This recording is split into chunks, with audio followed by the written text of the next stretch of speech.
Welcome again. Let's begin from here because 6 persons, including a former chief or boss of the Ghana Real Estate Development Association, have been arrested by the police for same box fraud. We're told that the state lost over 100 million cedis in this fraud.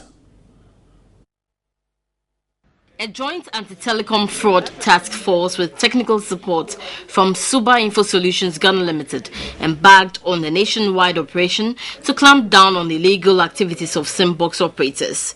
6 people were arrested between January 10 and 16 in Koforidua, North Kaneshie, Bachona, Kumasi and Temam.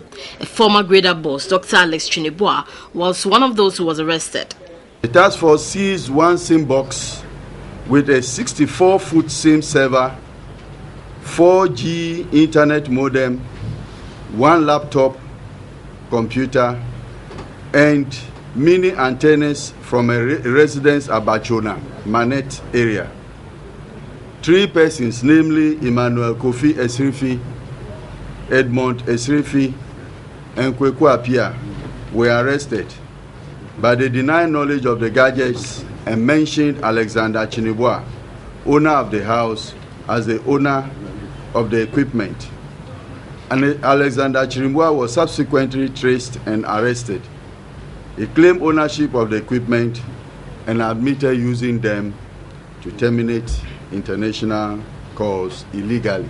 The director of CID, Prosper Agbulo, said the operation was successful, largely as a result of technical support from Suba Info Solutions. The Minister of Communication, Dr. Richard Omanibuama, said measures were being put in place to find permanent solution to the issues of SIM box fraud. We have spoken about the Interconnect Clearinghouse, which will come on stream by the end of May this year.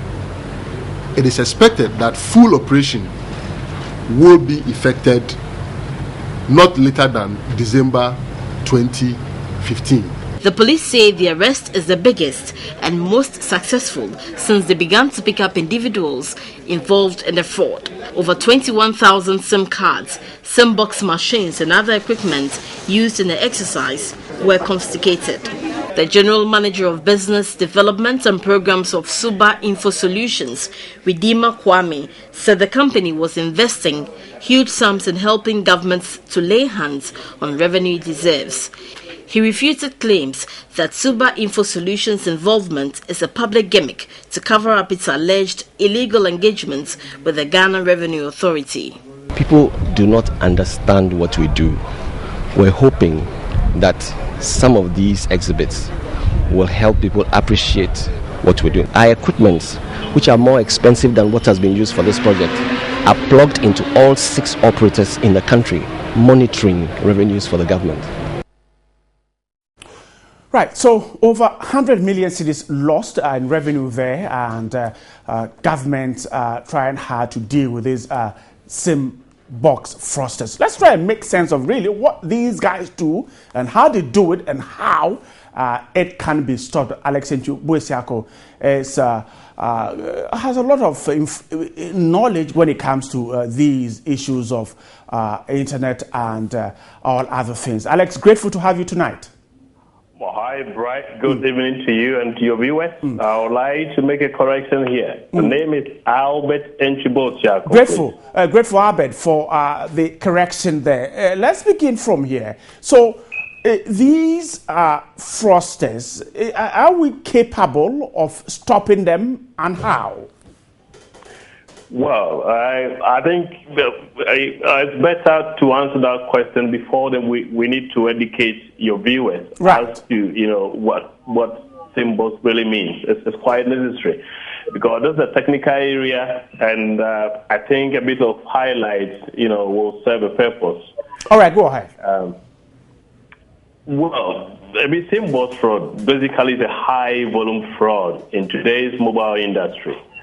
And the fraud basically involves the use of gateway equipment, commonly called SIM boxes, to terminate international inbound calls to local mobile subscribers.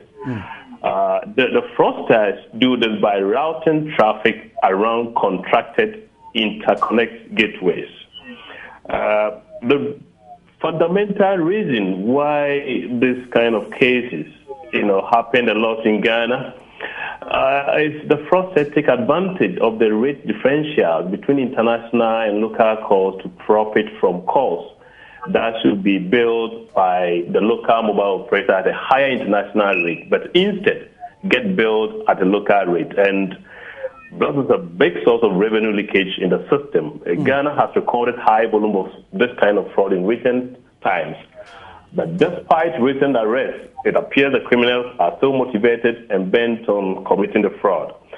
I want to go into specifics as to how, the setup, the telco infrastructure, the communication infrastructure. Right. I mean, and around which this fraud, takes place. Let me use ordinary an internet, okay? As a user, before you can access your Facebook account or Facebook page, what you need to is you use your browser, you enter Facebook. What happens is it involves a router and a gateway, which the information is relayed to your ISP, which is the internet service provider, right. Which also the ISP also relay the information through another router, to another gateway, to another router, and then eventually you're on Facebook. Let me go specific. If someone in the USA, for example, wants to make a call to Ghana, the person, for example, goes to buy a calling card. Let's say $5. Okay? The same process as the internet works here. But in the telco setup, there are intermediaries, which we call the carriers.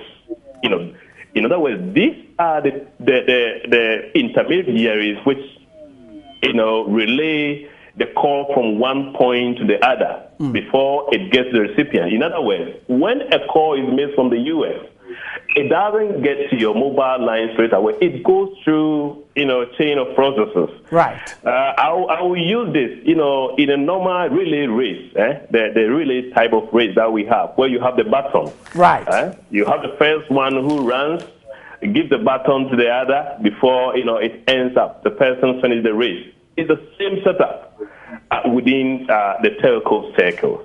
Our guys operating the symbols fraud,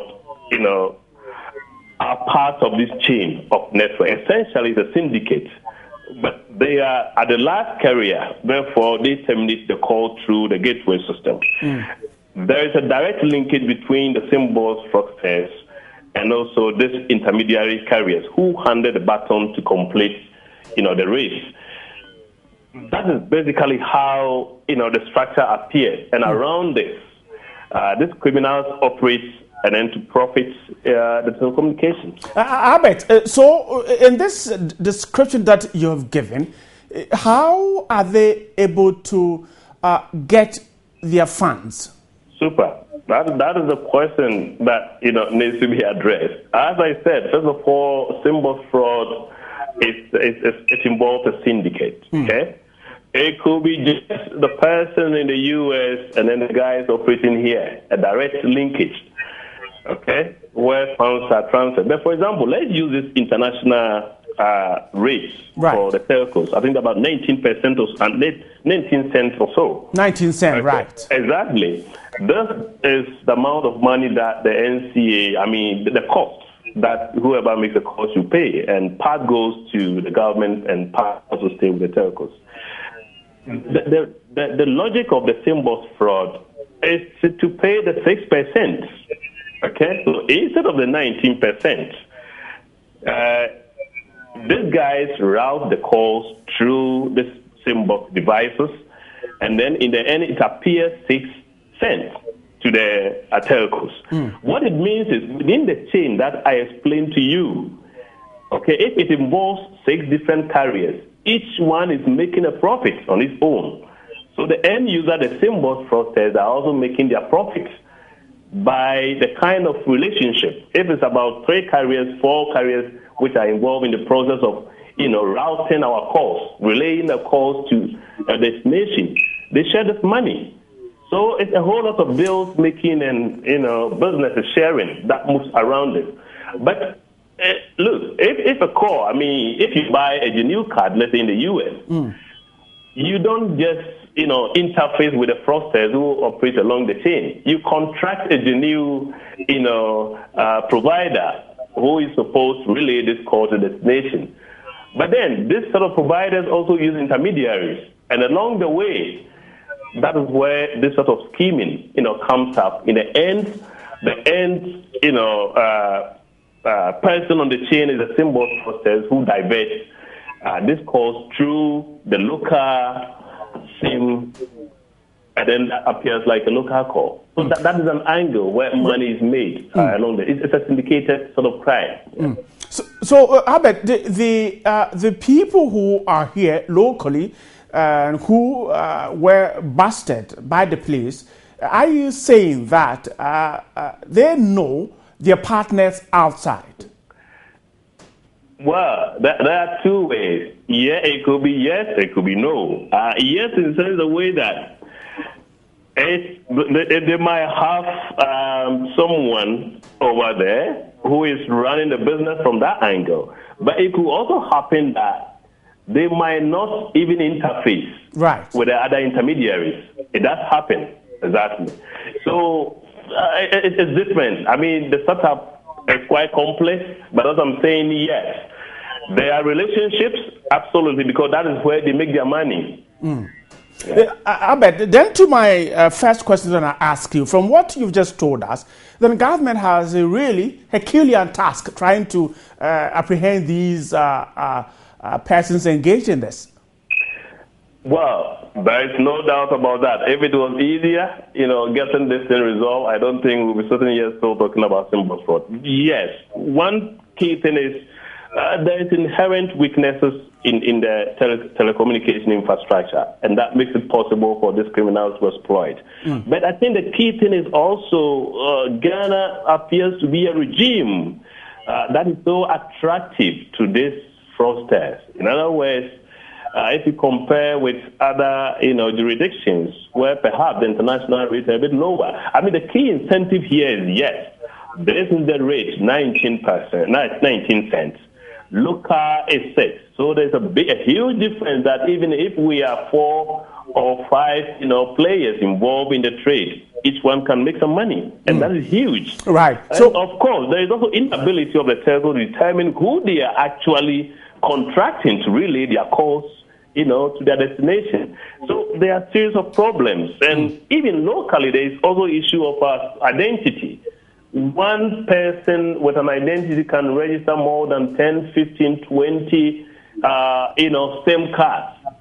Do we have a system to detect that? Would you, Albert, sorry. Albert, if no, then that means there is a bigger challenge, going forward addressing this. Albert, let me quickly ask you this and then let's wrap up. Would you recommend as one of the solutions, the government reduces the rate, bring it down so that SIM boxing will become unattractive? I think so. Well, I'm more from a technical perspective, looking at some of these issues around which the fraud, comes up. But I think in any study like this, in any analysis, we don't exclude the fact that that is the key issue. In other words, the criminals are attracted. The criminals are, they have some sort of incentives in perpetrating the fraud just because the rates are so high. Right. They might not be perpetrating this kind of fraud in Nigeria because there's not much margin to make. But in Ghana, yes, it could be a big business for them. So I think the call by the telcos to reduce the charges for international calls is in the right direction. Albert, grateful to have you tonight. Albert Njubuesiako is an IT expert there, sharing his thoughts and views on SIM box fraud. Government lost over 107 million cedis in a spate of 7 months. Some 6 persons, including a former boss of Ghana Real Estate Development Association, arrested there, Dr. Chenebua. We'll tell you more about that later on. But now let's stay on the issue of IT, because what happened last week is beginning to attract more concerns and attention, because the Turkish government is investigating the hacking of the government of Ghana portal. Now, its ambassador has ruled out any diplomatic confusion as a result of what happened. The statement I read in the newspapers and in the websites that the Deputy Minister of Communication, he made a statement and he said that Ghana doesn't want this thing to be a thing between Turkey and Ghana. There are some further reports which are, I don't think they are accurate, and they are trying to blow this issue out of proportion. It's not easy to establish whether the hacker is originating from the place they say originating, because it's easy to take over a computer in an A country and commit the crime in a B country. So I have already sent a letter to the Deputy Minister of Communication offering our cooperation. If there's a need, we are ready to cooperate with the relevant Ghanaian institution, because there's a cyber response team in Turkey, and they can cooperate with the Ghanaian counterpart.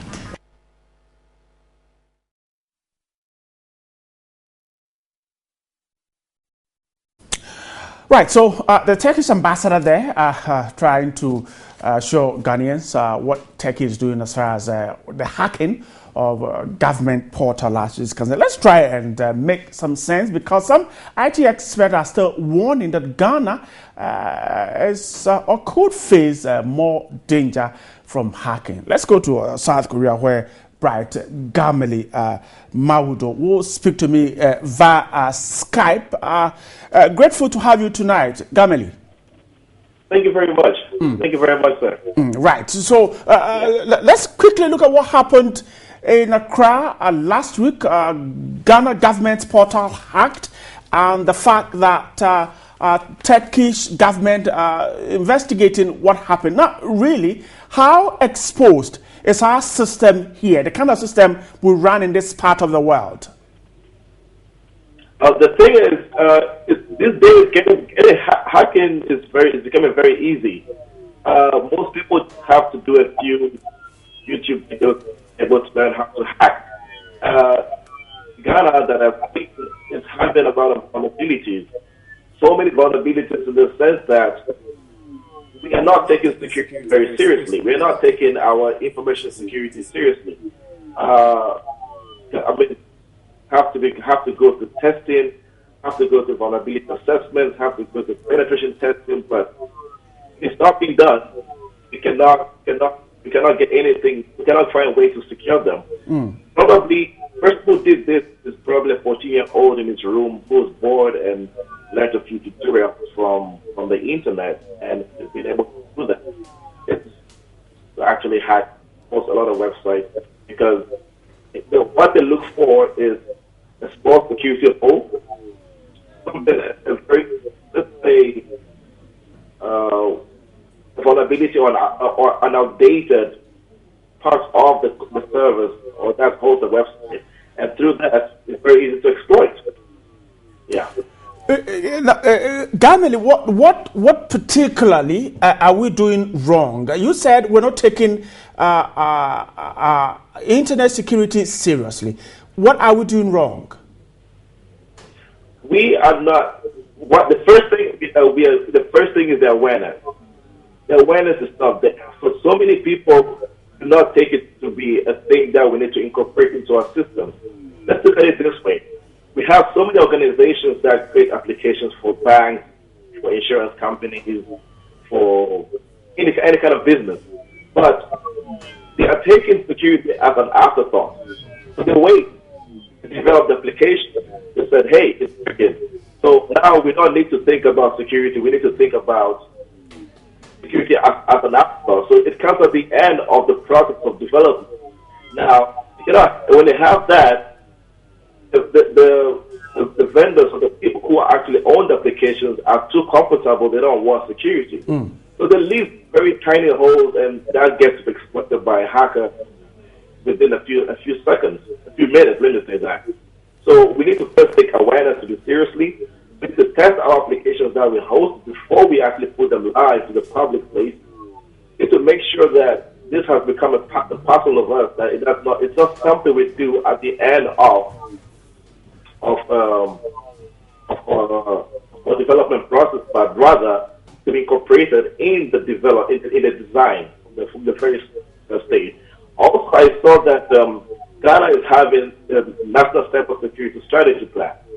Now, it's been developed. I've seen that. I have read the whole draft. Almost how many? About let me see, of 49 pages.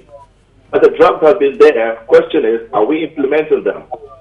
Are we trying to take this seriously? Because it's very detailed. It has very good information that if it's taken seriously, I can see the next 3 to 5 years we should be able to get something going in Ghana. But right now we are very vulnerable. Ghana is a playground for hackers, I should say, and I should say we expect a lot more. Another example is that Kenya got hit the other day. When last week they got hit by 100 websites were hacked overnight. So Ghana is just about to see that, and I think it's about time we start taking the business. Right, Gamili, grateful to have you to speak to tonight, and of course, far away from South Korea, the Brad Gamili Mawdo is a cyber security expert, and he joined us from far away South Korea. Pardon me for that picture there. Technology sometimes will simply not let you get the right thing. That's how we're wrapping up for the big one tonight.